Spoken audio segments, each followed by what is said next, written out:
Pred prácou si naneste na ruky malé množstvo ochranného krému PR88 a starostlivo ho rozotrite. Správne množstvo PR88 ste si zvolili vtedy, keď ochranný film je úplne suchý, približne po 1 minúte.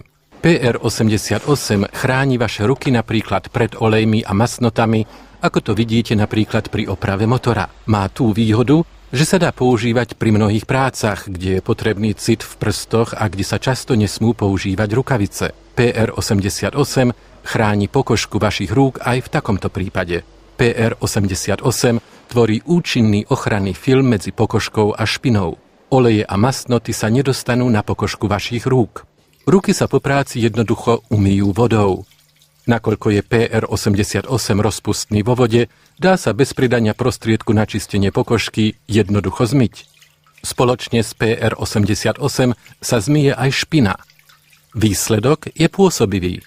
Jednoducho čisté ruky. Teraz sa ruky musia len dobre vysušiť. A večer nezabudnite použiť prostriedok na ošetrenie pokožky.